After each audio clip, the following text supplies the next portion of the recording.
Hi nerds, my name is Jacqueline and welcome to my channel, Jacqueline Discovers Books. I'm on a quest to read 100 books in 2021. I want to talk a little bit about my minimalist lifestyle and how that affects my reading and my reading habits. So let's get started. So this is my bookshelf.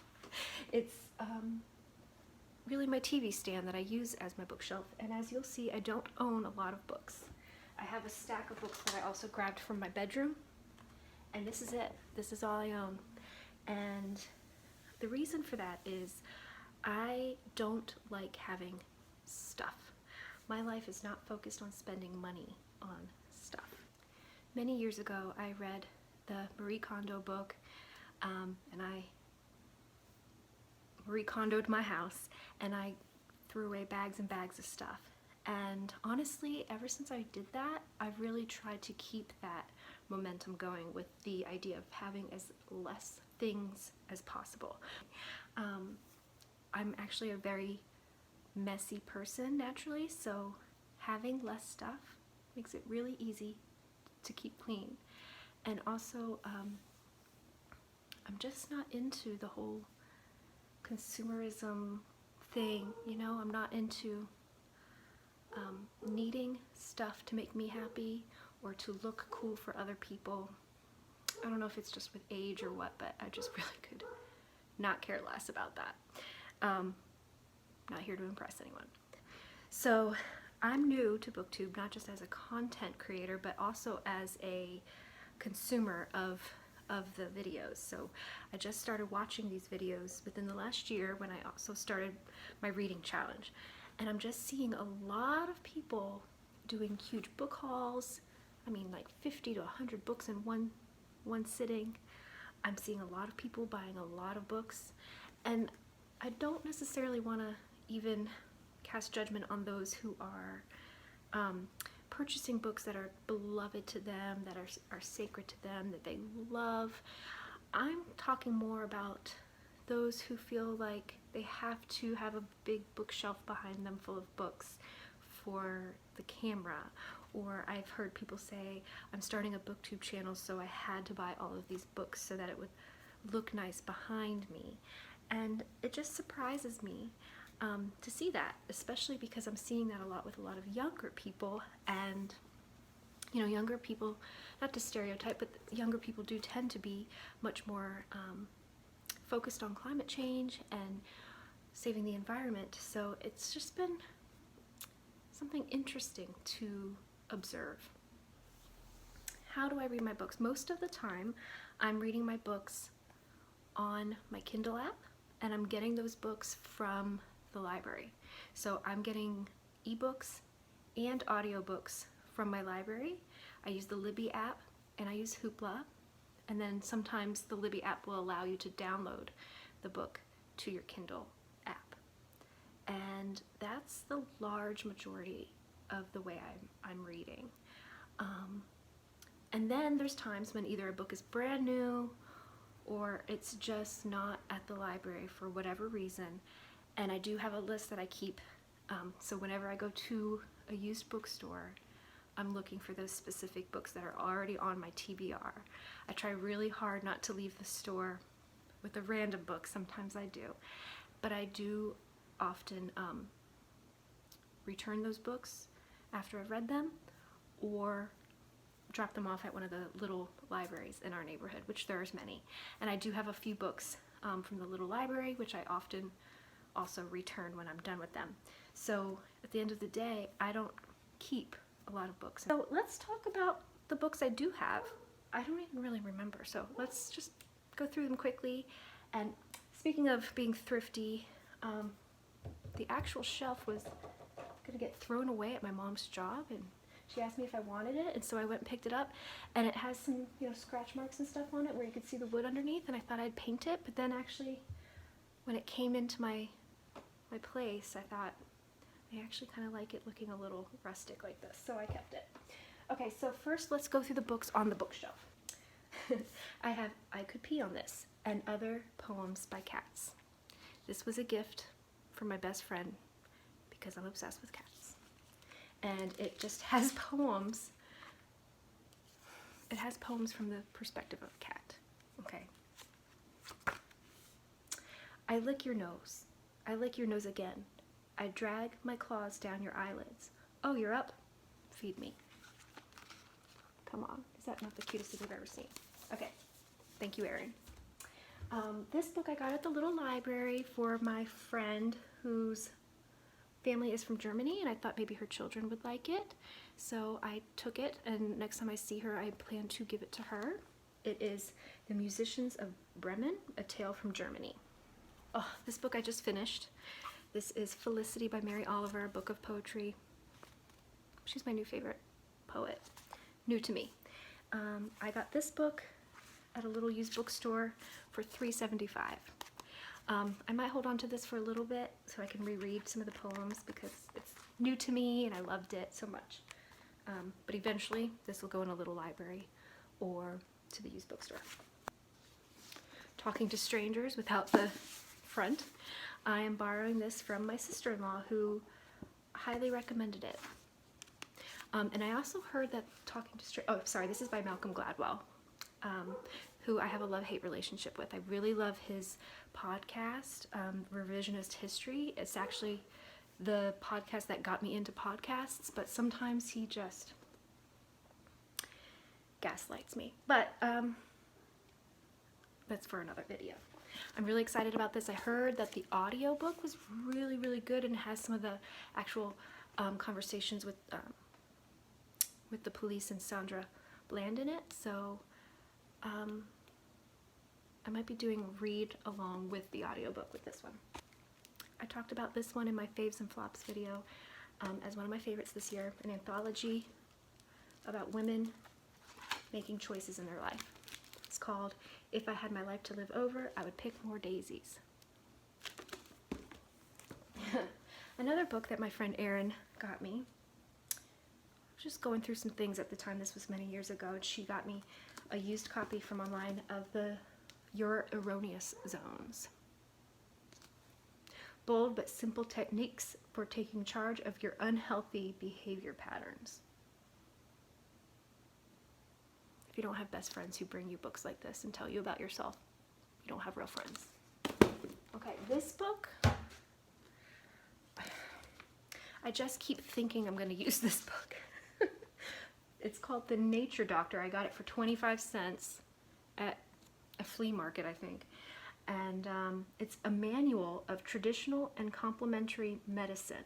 It's got some crazy ideas in here of how to, it's got every single ailment you could ever think of. Name an ailment, I'll find you the natural holistic solution. I think this book is going to be the solution to any problem I have, and then I always forget to look up what it is, and the few times that I have, I don't even know what the products are that it's suggesting I take. So it's not been useful, but I'm probably going to keep that one. This one is another one that I've been keeping for quite a while because I keep thinking I'm going to use it for something. You Can Do It, a merit badge handbook for grown-up girls. Dare to dream, learn something new, and do something just for you. Thought that was going to come in handy a lot more than it really has. Okay, this book I'm returning to the little library I got it from. It's the Paleo Kids Cookbook. I'm a fake paleo eater. I'll eat paleo like 4 or 5 days out of the week and then eat pizza on the weekend, so it's all about moderation.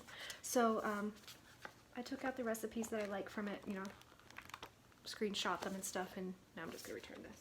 This is a book I'm in the middle of reading right now. It's called 1984. Maybe you've heard of it. I don't like it so far. I'm a little less than 50% in. I am going to finish this though. I just found this at a used bookstore recently. I think I spent $2.50 on it, $2.50. And this is The Bastard Out of Carolina by Dorothy Allison. This is one of my best friend's favorite books. She was an English major in college and a creative writing major, so I feel like if this is her favorite book, I want to read it. So it wasn't at the library. I've been so sad because I've been wanting to read it all year, and then I shrieked when I saw this at the store. So excited for this one. This one I got at Half Price Books, or I think it's called Book Exchange, where everything is half off.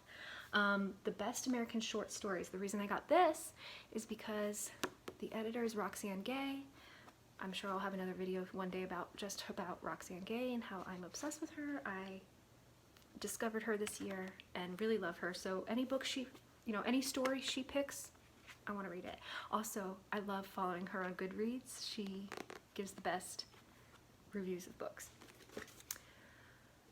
My boyfriend is obsessed with the Pulitzer Prize, and so every book, well, not every book, but a lot of the books that he's been reading this year have been winners of the Pulitzer Prize.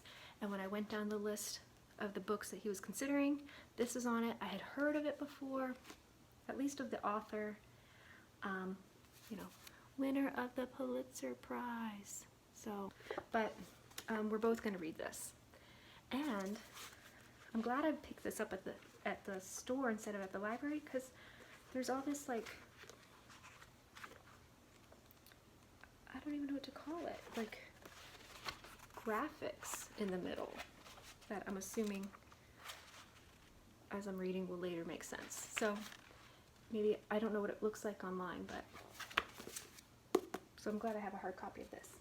Speaking of the Pulitzer Prize, this is a winner of that, The Underground Railroad by Colson Whitehead, and I got this at the thrift store. Still has it was $1.58 crossed out. I think I spent 78 cents on this, which is awesome. My boyfriend had already read it earlier in the year. He raved about it, gave it 5 stars. I want to know what that's about, so picked it up. I also got this book at the thrift store. This is Big Stone Gap. Okay guys, I read somewhere that this is Dolly Parton's favorite book. Do I have to say anything else? I can't wait to read this. I got this one from the little library down the street from me. Their Eyes Were Watching God. I've never read it. I'm really excited to read it.